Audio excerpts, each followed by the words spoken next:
దేవుని నామానికి మహిమ కలుగును గాక. సర్వాధికారియు స్తుతులకు పాత్రుడైనటువంటి యేసుక్రీస్తు పరిశుద్ధ నామములో మీ అందరికీ వందనాలను తెలియపరుస్తున్నానండి. బాగున్నారండి?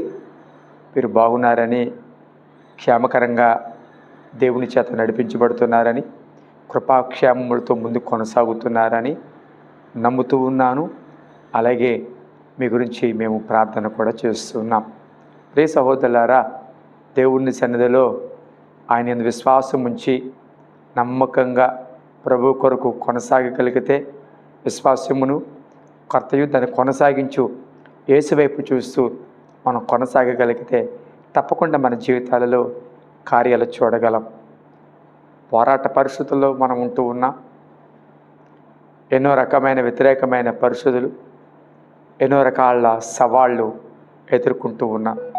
ఇలాంటి పోరాటంలో మన పరుగును తుదముట్టించడం ఒకటైతే, మన విశ్వాసాన్ని కాపాడుకోవడం మరొక వంతు. అందుకే పౌలు గారు అన్నారు, నా విశ్వాసాన్ని కాపాడుకున్నాను, నా పరుగును తుదముట్టించాను అన్నారు.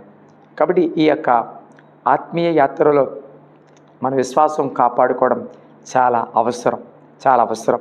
విశ్వాసము లేకుండా దేవునికి ఇష్టడై ఉండట అసాధ్యము అని వాక్యం చెప్తూ ఉంది. ప్రియ సహోదరులారా, నిజమే. విశ్వాసము లేకుండా ప్రభు సన్నిధిలో దేవుడికి ఇష్టలైపోవాలి, దేవుని మనసును గెలవాలి అంటే అవ్వదు. ఎందుకంటే ఒక వ్యక్తి విశ్వాసము లేకుండా దేవుడికి ఇష్టడై ఉండట అసాధ్యము అని వాక్యం చెప్తుంది. మొదటి నుండి మన పితరులలో దేవుడు చూచింది విశ్వాసమును బట్టే అబ్రహాము దేవుడి నమ్మేను, అది అతనికి నీతిగా ఎంచబడేనని వాక్యం చెప్తుంది. కాబట్టి విశ్వాసం అనేది చాలా అవసరం అండి. విశ్వాసం అనేది ఆత్మీయ జీవితంలో, ఈ ప్రయాణంలో అనుకున్న ఆ పరలోకపు రాజ్యానికి చేరాలి అంటే మన విశ్వాసంతో ముందుకు వెళ్ళాలి. అన్ని విషయాలలో కూడా, ఒక ఆరోగ్య విషయంలో కానివ్వండి, ఒక ఆర్థికపరమైన విషయాల్లో కానివ్వండి, ఒక కుటుంబపరమైన విషయాల్లో కానివ్వండి, ఏ విషయంలో అయినా సరే విశ్వాసముతో మనం కొనసాగవలసిన వారమై ఉన్నాం. కానీ ఈ రోజుల్లో విశ్వాసం సనగిలిపోతుంది, విశ్వాసము ఉంచలేకపోతున్నారు. విశ్వాసం ఎప్పుడు కూడా సహనం కోరుతుందండి. విశ్వాసానికి ఎప్పుడు నిరీక్షణ ఉండాలండి. అవును, విశ్వాసం ఎప్పుడు కూడా కంటికి కనబడలేనిది ఉంది అని నమ్మాలి. అందుకే బైబిలు మంచి మాట, హెబ్రీయులకు రాసిన పత్రికలో ఒక మాట మీకు చదువుతాను. హెబ్రీయులకు రాసిన పత్రిక 11వ అధ్యాయము 1వ వచనంలో ఇలా మాట్లాడుతున్నారు. విశ్వాసం అనున్నది నిరీక్షింపబడు వాటి యొక్క నిజస్వరూపమును, అదృశ్యమైనవని ఉండవన్నట్టుకు రుజువునై ఉన్నది అని వాక్యం చెప్తుంది. చూసారా, విశ్వాసం అనున్నదంట నిరీక్షింపబడు వాటి యొక్క నిజస్వరూపమును, అదృశ్యమైనవి ఉన్నవి అన్నట్టుకు రుజువైనది. చూసారా, ఏదైతే దేని గురించి అయితే నిరీక్షిస్తున్నామో, దేని గురించి అయితే పొందుకోవాలి అని ఆశపడుతున్నామో, దానికి నిజస్వరూపము అంటే పొందుకోబోయేదానికి నిజస్వరూపం ఏంటంటే విశ్వాసం. అంతేకాదు, అదృశ్యమైనవి ఏదైతే ఈ భౌతికమైన నేత్రాలకు కనబడవో, కనుచూపు మేర పరిస్థితులు అనుకూలంగా కనబడవో, ఎటు చూచినా పరిష్కరించే పరిస్థితులు కానీ, లేవనెత్తబడే పరిస్థితులు కానీ, లేకపోతే సమాధానం పొందుకునే పరిస్థితులు కానీ కొన్నిసార్లు ఉండవు. నిజమే, చుట్టూతా పరిస్థితులు మూసివేయబడినట్లుగాను, అర్థం కానట్లుగాను ఉంటాయి. అలాంటి పరిస్థితుల్లో ఆ అదృశ్యమైనవి ఏవైతే ఉన్నాయో, కంటికి కనబడకుండా ఏమైతే ఉన్నాయో అవి ఉన్నవి అనడానికి రుజువు విశ్వాసం. చూసారా, విశ్వాసం అనేది మనం చూచేదానిని బట్టి కాదు. విశ్వాసం అనేది చూడని దాన్ని నమ్మేది విశ్వాసం. చూచేదానిని, కనబడేదానిని అందరూ నమ్ముతారు. కానీ విశ్వాసం అలా కాదు, కంటికి కనబడనిది, అదృశ్యమైనది, అసలు నీకు ఏమాత్రము అవుతుంది అనే ఏమాత్రము ఆ పోలిక కానీ, లేకపోతే ఆ పరిస్థితులు కానీ లేని పరిస్థితులలో నమ్మడమే విశ్వాసం. ఒక సేవకుడు ఒకసారి ఒక విషయం చెప్తుంటే నేను విన్నాను. ఆమె జీవితంలో విశ్వాసం ఎంత గొప్ప క్రియ చేసిందో, ఆమె జీవితంలో విశ్వాసము ఎలాంటి గొప్ప కార్యం చేసిందో మీకు తెలియపరచడానికి నేను ఇష్టపడుతూ ఉన్నాను. ఆమె జీవితంలాగా అందరికీ జరుగుతాయని నేను చెప్పను, కానీ ఆమెకు ఒకలాగా జరిగింది, నీకు ఇంకొకలాగా జరగచ్చు, మరొకరికి ఇంకొకలాగా జరగచ్చు, నాకు మరొకలాగా నేను చూస్తున్నది ప్రార్థన చేస్తుంది పొందుకోవచ్చు. కాబట్టి దేవుడు ఒక్కొక్కరికి ఏ రకమైన పద్ధతిలో సమాధానం ఇవ్వాలనుకున్నాడో తప్పక ఆయా పద్ధతిలో తప్పక మీ విశ్వాసాన్ని బట్టి ఆయన జవాబునిస్తాడు. ఒక దేశంలో ముమ్మరంగా యుద్ధం జరుగుతుంది, భయంకరమైన దాడులు జరుగుతూ ఉన్నాయి. శత్రుదేశము బాంబులేస్తూ ఉంది, వీరు కూడా ప్రతిఘటిస్తూ ఉన్నారు. చాలా భయంకరమైన దాడులు, విమాన దాడులు జరుగుతూ ఉన్నాయి. మీకు తెలుసు కదా, ఏ దేశంలో అయినా యుద్ధము జరుగుతూ ఉన్నట్లయితే అన్నీ బంద్, ప్రజలు బయటికి రావడానికి అవకాశం ఉండదు, ఏవి మనకి దొరకవు, అందుబాటులో ఉండవు. సో ఈ దేశంలో భయంకరమైన యుద్ధం జరుగుతూ ఉంది. అలాంటి పరిస్థితులు అన్నీ మూయబడ్డాయి. మనిషికి కావలసిన జీవన సంబంధమైనవి, బ్రతకడానికి కావలసినవి కొనుక్కోవడానికి కానీ ఈ పరిస్థితులు ఏమీ లేకుండా అన్నీ బంద్గా ఉన్నాయి. ఆ దేశంలో అలాంటి పరిస్థితుల్లో ఒక కుటుంబంలో ఒక స్త్రీ ఉంది. తినడానికి ఇంకేమీ లేవు, అన్నీ అయిపోవచ్చాయి. ఆల్మోస్ట్ ఇంకా ఒక 15 రోజులు 10 రోజులు మించి అవి రావు, ఇంకా అయిపోవచ్చింది పరిస్థితి. ఏమిటి, బయటికి వెళ్ళడానిక అవకాశం లేదు, ఇంట్లో వస్తువులా నిండుకుంటూ ఉన్నాయి. ఎలాగీ పరిస్థితి అని దేవుని సన్నిధిలో విశ్వాసంతో ప్రార్థన చేయడం మొదలుపెట్టింది. అయ్యా, బయట యుద్ధము ముమ్మరంగా జరుగుతూ ఉంది, ఇంట్లో వస్తువులు అయిపోయిచ్చాయి, ఈ పరిస్థితులు నేను పోషించబడం అట్లా, ఆకలితో నేను చనిపోవడమేనా ఏంటి అని విశ్వాసంతో ప్రార్థన చేసినప్పుడు దేవుడు అన్నారంట, అమ్మా, నీకు ఒక 2 నెలలకి కావలసిన సామాన్లన్నీ కూడా, ఏదైతే నీకు కావాలో సామానులు నీవు బ్రతకడానికి అవన్నీ కూడా లిస్టు తయారు చేయి అని అన్నాడు. ఈ మాట ఆమె వింది. లిస్టు తయారు చేస్తాను సరే, అసలు బయటికి వెళ్ళాలంటే యుద్ధానికి విరామం ఉండాలి కదా, అసలు యుద్ధానికి విరామం లేకుండా నేను లిస్టు తయారు చేస్తే 2 నెలలకి సరిపోయే లిస్టు తయారు చేస్తే ఏం ప్రయోజనం అని అనుకుని అసలు దేవుడి విషయంలో కార్యం చేస్తాడా లేదా అనడానికి మొదట నాకు రుజువు కనబడాలి. ఆ రుజువు ఏమిటంటే, మరి కొద్ది రోజుల్లోనే అనుకున్నట్టుగా కొద్ది రోజుల్లోనే యుద్ధానికి విరమణ కొంతకాలం ఉండాలి.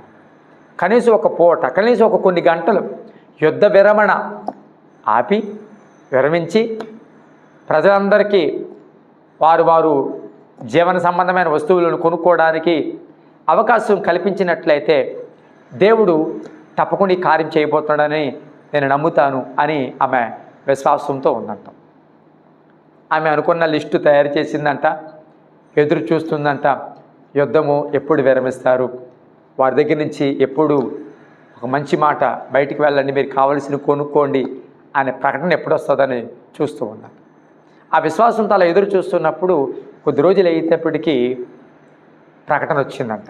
ఏమనంటే, యుద్ధము అనేది ఒక 4-5 గంటలు మేము విరామం పలుకుతున్నాము, కాబట్టి ప్రజలు తమకు కావలసినవి జీవనాహారానికి సంబంధించినవన్నీ కూడా ఏదైతే కావాలో అవన్నీ కూడా మీరు కొనుక్కోవచ్చు అని ప్రకటన వచ్చిందంట.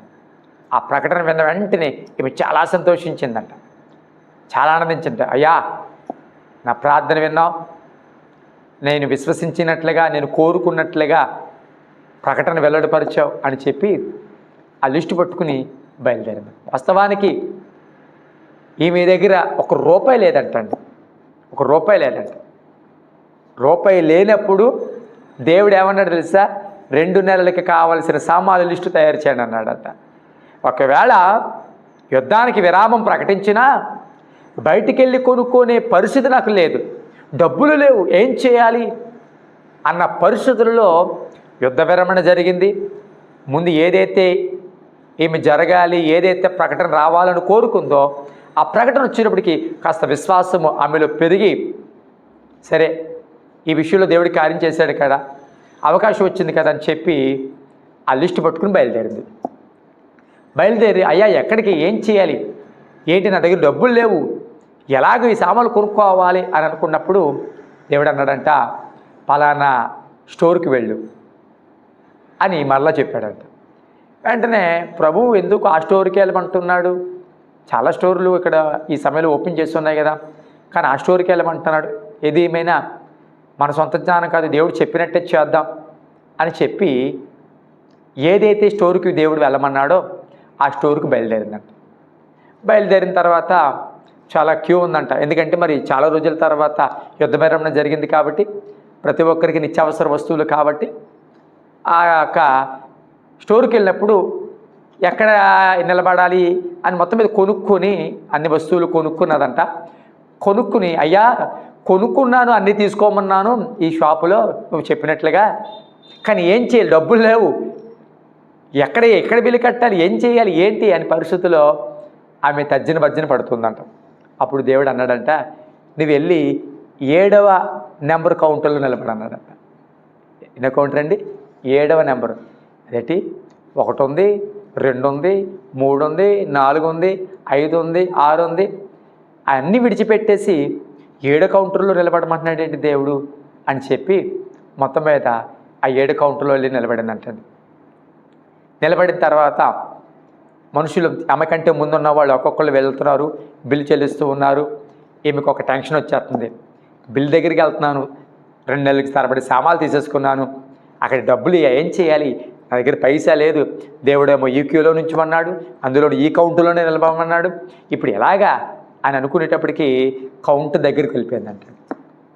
కౌంటర్ దగ్గరికి వెళ్ళిపోయిన తర్వాత సామాన్లను తీసి బయట పెడుతూ అతను అన్నాడంట, అమ్మా ఇది నాకు లంచ్ అవరు కాబట్టి దయచేసి నేను లంచ్కి వెళ్ళి రావడానికి కొంచెం టైం పడుతుంది, మీరు పక్క కౌంటర్లో ఎంచుకోండి అన్నాడంట. అప్పుడు ఈమెనందంట, లేదు ఈ కౌంటర్లో నేను ఉంటాను, ఇక్కడే నా దేవుడు ఉండమన్నాడు అన్నాడు. ఆవిడ ఆ యొక్క బిల్లు వేసి అతను, అమ్మా లేట్ అవుతుందమ్మా, నేను భోజనానికి వెళ్తానికి, భోజనం వెళ్ళి రావడానికి లేట్ అవుతుంది, మీకు ఆలస్యం అయిపోతుంది, కాబట్టి దయచేసి ఆ పక్క కౌంటర్ ఖాళీ, ఆడికి వెళ్ళి ఎంచుకోండి అన్నదంట. అబ్బాయి దేవుడు ఎక్కడే ఉండమన్నాడంట.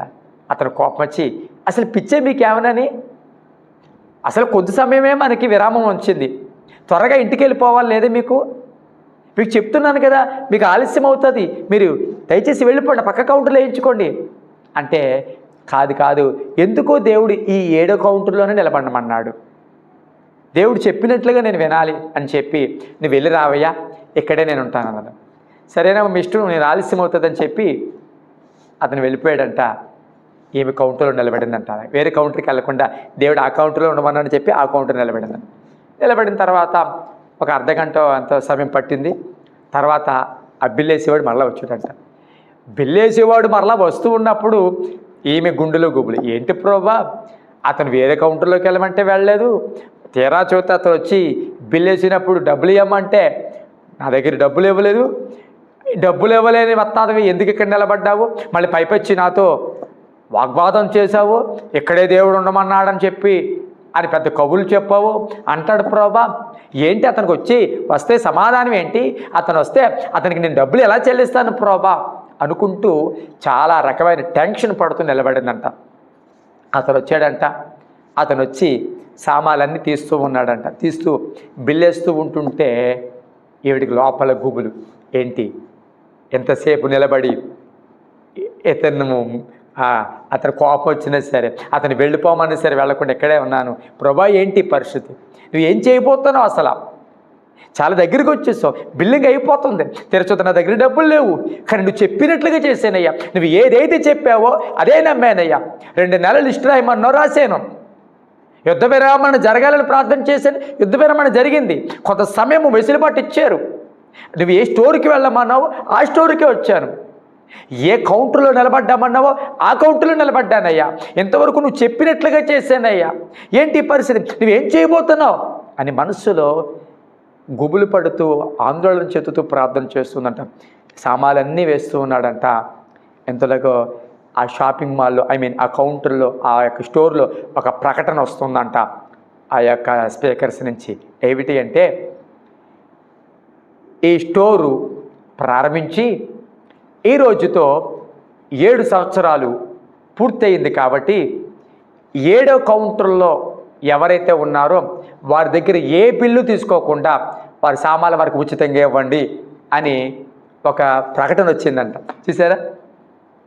ఏ కౌంటర్లో 7 సంవత్సరాలు పూర్తయింది కాబట్టి అది 7వ కౌంటర్లో ఉన్న వారికి అది వర్తింపచేస్తూ 7వ కౌంటర్లో వస్తువుల కోసం నిలబడిన వారికి ఎవరి దగ్గర డబ్బులు తీసుకోవద్దు, వారికి ఉచితంగా ఇవ్వండి అని ప్రకటన. చూసారా? చివరి నిమిషంలో దేవుడు ఎంత బలమైన కార్యం చేశాడు ఆమె జీవితంలో, ఎంత అద్భుతం చేశాడో. ఆందోళన పడిపోయింది, ఏం జరుగుతుందా, ఏం చెప్పాలి సమాధానం, అతడు బిల్లు అడిగితే డబ్బులు లేవు ఏంటి, అతడు కోపం పుట్టించాను అని ఒక రకమైన ఆందోళన చెందుతూ ఉంటే దేవుడు బలమైన కార్యం చేశాడు. ప్రియ సహోదరులారా, నిజమే, విశ్వాసములో నడిచేటప్పుడు కొన్నిసార్లు ఏం జరుగుతుందో తెలియదు. విశ్వాసంలో నడిచినప్పుడు కొన్నిసార్లు ప్రపంచానికి, సమాజానికి మనం పిచ్చోళ్ళ కనబడతాం. విశ్వాసంతో నమ్మినప్పుడు కొన్నిసార్లు సూచనలు కానీ, కొన్నిసార్లు ఆనవాళ్ళు కానీ కనబడవు. కొన్నిసార్లు విశ్వాసంతో నడిచినప్పుడు నమ్మడం చాలా కష్టం, ఎందుకంటే అదృశ్యమైనవి ఉన్నవి అని నమ్మడం చాలా కష్టము. ఈ సహోదరి విషయంలో ఆ నిమిషం వరకు ఏమీ జరగలేదు, కానీ ఆ నిమిషానికి దేవుడు ఒక అద్భుతాన్ని చేశాడు. నీ జీవితంలో మరి ఎలాంటి లేమి గుండా వెళ్తున్నావో, నీ జీవితంలో ఏ అక్కర గుండా వెళ్తున్నావో, ఏ పరిస్థితులు నీ జీవితంలో ఎదుర్కొంటున్నావో, దేని గురించి ఎన్నాళ్ళుగా ప్రార్థన చేస్తున్నావో, దేని గురించి ఎన్నాళ్ళుగా ఎదురు చూస్తున్నావో, భర్త మారాలని ఒకవేళ కొన్ని సంవత్సరాలుగా ప్రార్థన చేస్తున్నావేమో, భార్య మారాలి అని కొన్ని సంవత్సరాలుగా ప్రార్థన చేస్తున్నావేమో, ఉద్యోగం కోసం కొన్ని దినాలుగా ఆతృతతో ఎదురు చూస్తున్నావేమో, గర్భఫలం కోసం ఆతృతగా కొన్ని దినాలుగా ఎదురు చూస్తున్నావేమో, కొన్ని నెలలుగా, కొన్ని సంవత్సరాలుగా ఎదురు చూస్తున్నావేమో, నీ కుమార్తె వివాహం కోసమో, నీ కుమారుడి వివాహం కోసమో ఎంతో ఆతృతగా ప్రార్థన చేస్తున్నావేమో. పరిస్థితులు చూసి అంతకంతకి నీలో భయం కలుగుతుంది కదూ, అంతకంతకి నీలో ఆందోళన కలుగుతుంది కదూ, విశ్వాసము సన్నగిలిపోతుంది కదూ. ఏం చేయాలో తోచని పరిస్థితుల్లో ఒక సూచన కానీ, ఒక ఆనవాళి కానీ కనబడకుండా నీ జీవితం వెళ్తుంది కాదు. అయితే దేవుడి మాట్లాడుతున్న మాట్లాడు తెలుసా, నీ జీవితంలో అదే విశ్వాసంతో నిలబడు, తప్పక దేవుడు కార్యం చేయబోతున్నాడు. అదే విశ్వాసంతో నిలబడు. దేవుడు చెప్పినట్లుగా నువ్వు చేయడానికి ఇష్టపడితే, వాక్యం చెప్తుంది, ఆయన చెప్పి మోసం చేసేవాడు కాదు, ఆయన అబద్ధమాడడానికి ఆయన నరుడు కానే కాదు. అబద్ధమాడడానికి ఆయన నరుడు కాదు. నీ కన్నీళ్ళని చూస్తున్న దేవుడు, నీ వేదనను చూస్తున్న దేవుడు. నువ్వు ఎన్ని రకాలుగా నలిగిపోతూ ఉన్నావో, ఎన్ని రకాలమైన పరీక్షలు ఎదుర్కొంటున్నావో, ఎన్ని రకాల సవాళ్ళ మధ్య నీ జీవితం వెళుతుందో దేవుడికి తెలుసు. నీ కుటుంబ పరిస్థితి తెలుసు, నీ ఆర్థిక పరిస్థితి తెలుసు, నీ ఆరోగ్య పరిస్థితి తెలుసు. అందరి చేత నువ్వు ఎట్లా విడవబడ్డావో కూడా దేవుడికి తెలుసు. ఒకప్పుడు బాగా బ్రతికిన దానివే ఇప్పుడు స్థితిలాగా మారిపోయింది. ఒకప్పుడు ఐశ్వర్యవంతమైన కుటుంబమే ఇప్పుడు ఒకవేళ పేదరికం అనిపిస్తుందేమో. ఏ పరిస్థితుల్లో నీ ఉండి వాక్యం వింటున్నావు నాకు తెలియదు, కానీ సేవకుడిగా చెప్తూ ఉన్నాను, విశ్వాసం అనే దానికి మొదట కొన్నిసార్లు రుజువులు కనబడకపోవచ్చు, కానీ అదృశ్యమైనవి ఉన్నవి అనటానికి రుజువు విశ్వాసం. నీ జీవితంలో కార్యం చేయబోతున్నాడు. ఇదే విశ్వాసాన్ని పొందుకునే వరకు కొనసాగించు. ఆ విశ్వాస ప్రక్రియలో దేవుడి మాటకు సంపూర్ణంగా లోబడు. ఆ విశ్వాస ప్రక్రియలో దేవుడి యందు సంపూర్ణంగా ఆధారపడు. దేవుడి వైపు చూడు. తప్పక నీ జీవితంలో తలెత్తుకునే రోజు రాబోతూ ఉంది. దేవుడి జీవితంలో కార్యం చేయబోతున్నాడు. నమ్మినట్లయితే ఈ ప్రార్థనలో కళ్ళు మూసుకుని ఏకీభవించు. నీ కొరకు ప్రార్థన చేస్తాను. పరిశుద్ధమైన తండ్రి, నీ పరిశుద్ధ నామానికి వందనాలు అయ్యా. విశ్వాసముతో మేము వెళ్ళగలిగితే పరిస్థితులు ఎలాంటివైనా సరే కురుంగిపోకుండా, అవిశ్వాసం రానివ్వకుండా మేము నిలబడగలిగినట్లయితే నువ్వు తప్పక కార్యం చేస్తావని అయ్యా, ఆ సహోదరి విషయంలో ఎలాగో కార్యం చేసావో అయ్యా మేము చూస్తూ ఉన్నాం. అయ్యా, ఇది నిజముగా ఆమె జీవితంలో జరిగిన సంఘటన ప్రభా. అయ్యా, మా జీవితంలో కూడా నువ్వు కార్యం చేయగలిగిన దేవుడు. అదృశ్యమైనవి ఉన్నవి అనటానికి రుజువే విశ్వాసము. అయ్యా, ఎవరు దేని గురించి ప్రార్థన చేస్తున్నారో, ఎవరు దేని గురించి ఎదురు చూస్తున్నారో, ఎవరు దేని గురించి కన్నీరు కారుస్తున్నారో ప్రభా, ఎవరైతే వీక్షిస్తూ కన్నీరు కారుస్తున్నారో జ్ఞాపకం చేసుకోండి. మా వీక్షకులందరినీ ప్రభా బలపరచండి, వారి ఆశలు నెరవేర్చండి అయ్యా, వారి కన్నీళ్లను తొడవండి అయ్యా. విశ్వాస విషయంలో బలహీనులు కాకుండా ప్రభా ముందు కొనసాగలిగిన కృప దయచేయండి, పొందుకోగలిగిన కృప దయచేయండి. ఈరోజు ఒకవేళ అనుకూలమైన పరిస్థితులు కనబడకపోవచ్చు, కానీ ప్రభా చీకటిలో వెలుగును పుట్టించగలిగిన వాడవని, ఎరుకుల విశాలత కలుగు చేయగలిగిన వాడని నమ్మి పొందుకోగలిగిన గొప్ప విశ్వాసము నిరీక్షణ మెండుగా దయచేయమని, కన్నీళ్లను తుడిచి వారి యొక్క దుఃఖమును నాట్యంగా మార్చమని యేసు పరిశుద్ధ నామమున అడుగుచున్నాను తండ్రి. ఆమేన్.